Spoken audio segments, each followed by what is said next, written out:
During this season of Lent, we have a tradition of veiling the cross. It feels slightly ironic. The season where we're following Jesus to the crucifixion is the season when we deliberately hide the cross in much of our worship. Even our new Lenten banner decenters the cross. The central image is the wilderness, not the cross. But this veiling of the cross decenters the cross of Jesus so that we may meet it more clearly during Holy Week. And the veiling of the cross centers the way of the cross that we are called to follow. The wilderness and the veiled cross bring our attention to the way of the cross. We have to discern our way of life. We have to figure it out in the midst of everything going on. We encounter Jesus in the words of the Gospels. We encounter Jesus in moments of daily life, like the woman at the well. We encounter Jesus in one another. We encounter Jesus in preaching and teaching and the sacraments. But we do not get easy, simple answers to things. Christianity is not simplistic, though some branches of Christianity sure have tried to make it that way. Say a special prayer, have a conversion experience, and poof, easy street. I hate to break it to you, but real Christianity is hard. We have to keep our eyes on Christ wherever he is leading us. We have to learn how to see Jesus, to listen to Jesus, to return to Jesus in every moment of life. We have to walk the way of the cross. We follow Jesus to his cross, and we follow Jesus to our own cross, not knowing what shape it will take in our lives. Again, parts of Christianity these days do not want to talk about that. Parts of Christianity, especially in America, have warped the cross into a symbol of wealth, power, and triumph.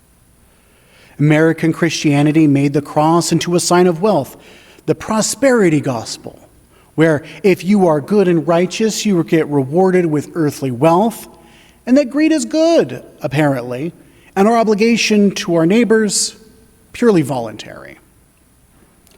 American Christianity made the cross into a sign of power, the power to get what you want no matter the consequences, and the power to avoid consequences as well. American Christianity made the cross into a sign of triumph, not of Jesus' triumph over death, but American triumph over every enemy, foreign and domestic, and that American triumph really only includes certain Americans.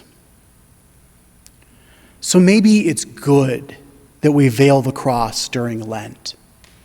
We see and hear so many blasphemous messages about the cross that we need to purge our eyes, ears, hearts, and minds to let the cross of Jesus, the true cross, come into focus. We have to see glimpses of the cross from an angle, at a slant, that we may also see where our cross lies. Notice so many different saints in our banners. And so many of them have a cross with them. We see the cross more clearly when we see how the cross shows up in distinct human lives, in the lives of the saints. So let's take a look at them. Jeremiah on the top left. If Isaiah is the prophet associated with Advent and Christmas, it's Jeremiah who we see with Lent.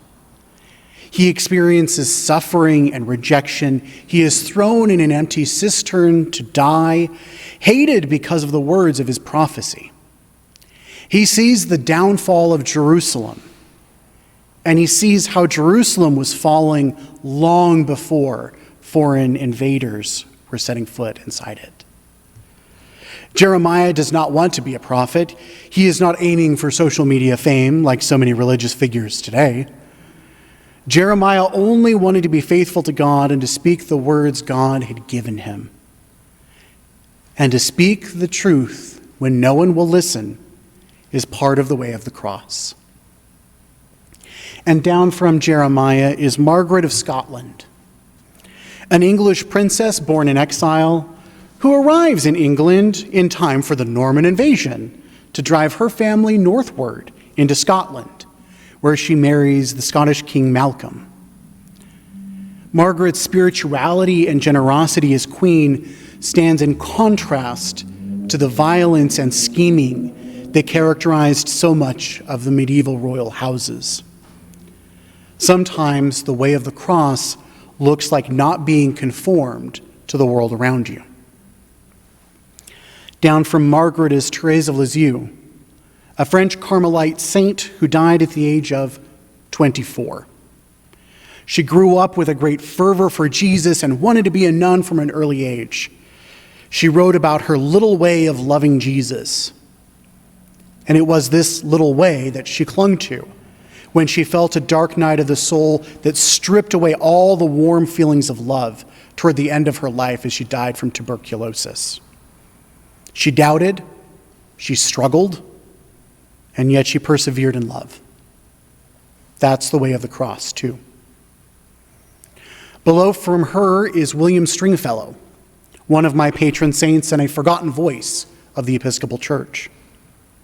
He was a layperson, a lawyer by training, but he was a far more insightful theologian than many who get degrees in theology and wear a collar. His piercing eye cut through the pious layers that mask the powers and principalities of this world.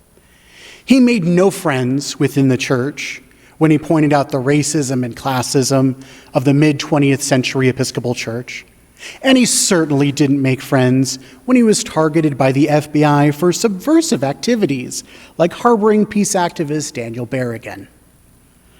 The way of the cross means knowing that powerful people will use their power against you. And down from him is Florence Lee Tim Oy, the first female priest in the Anglican Communion. She was ordained not in the comforts of Western Europe or North America, but rather in the chaos of war. She was ordained a priest in China in the middle of Japanese assaults in World War II, because no one else was courageous enough to care for those communities. Her courage proved too much for comfortable, pious church people who cared more about her gender than about her courage. She never surrendered her priesthood, though she did not preside at Eucharist for much of her life. Sometimes the way of the cross is courage and unshakable integrity. At the top of the other banner is St. Benedict, founder of Western monasticism. He wrote that a monk's life should be a perpetual Lent, always of penance and conversion. Though firm, he was not inflexible. The only absolute in his rule is, to use this phrase, to prefer nothing to the love of Christ. If you find a better way to do that, then do that, he says. Pray, read, sing the Psalms, learn how to love others, learn how to set aside your ego for a moment. He didn't need martyrdom to see the way of the cross. Down from Benedict is Julian, medieval anchoress of Norwich. With a desire to see the passion of Christ, she was granted a series of visions that became the foundation of her prayer for the rest of her life. Her book, the first theological text written by a woman in English, is deeply rich and evocative. But let me summarize it with 3 things she asked of God as a young person: true contrition, natural compassion, steadfast longing for God. To understand what truly to be sorry for and to change. To know in the depth of our human nature how to love others. To desire God steadily and continuously. That is the way of the cross, too. Down from Julian is Liliuokalani, last queen of Hawaii. Watching as the rights of her people were stripped away by American colonizers in the late 1800s, she tried to protect her people and guarantee their rights would not be infringed by greedy corporations. And for that, she paid with her throne and her freedom. She stepped down when the corporations overthrew the Hawaiian kingdom and America annexed it in 1893. She was imprisoned, and she prayed for peace and forgiveness. She was not successful in protecting her people, but faithfulness and trying to protect the suffering, even when the odds are impossible, is part of the way of the cross. And also speaking for the downtrodden, we have Toyohiko Kagawa, a social reformer and proclaimer of the gospel during the height of imperial Japan in the early 20th century. He was arrested for advocating for the poor. He was arrested for apologizing to China for the Japanese invasion in 1940. He was attacked for advocating for universal voting rights for men and women. The way of the cross is freedom in body and in spirit. And what a delight to have Florence and Toyohiko in the same banners.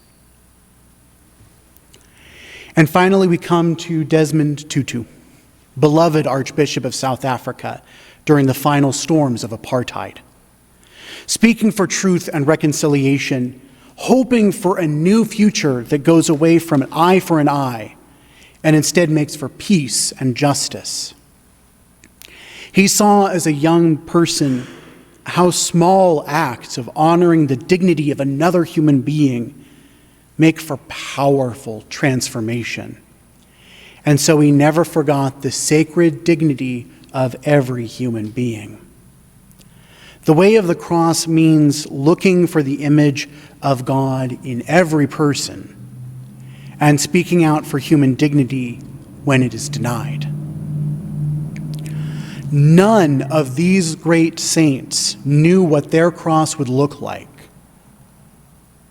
None of them knew. The shape of the cross in their lives only became clear in retrospect. The challenges and suffering they endured carved an outline around the cross that was theirs. None of them knew in every single moment what they were called to do. No such certainty. But whatever was done with faithful love. Perhaps this is why I love the season of Lent so much. It's messy, and I know my life is messy and imperfect. I have to figure out things in the moment and try to do my little faithful thing now, no matter the consequences. These saints lived in very different times and very different places. Some of them we might consider successes, and others we know because of their faithfulness in the midst of failure.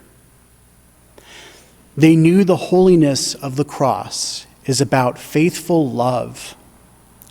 No matter where we go, no matter where we go, let us follow Jesus and see what the way of our cross might look like. And may we have the strength to live that way of the cross. Amen.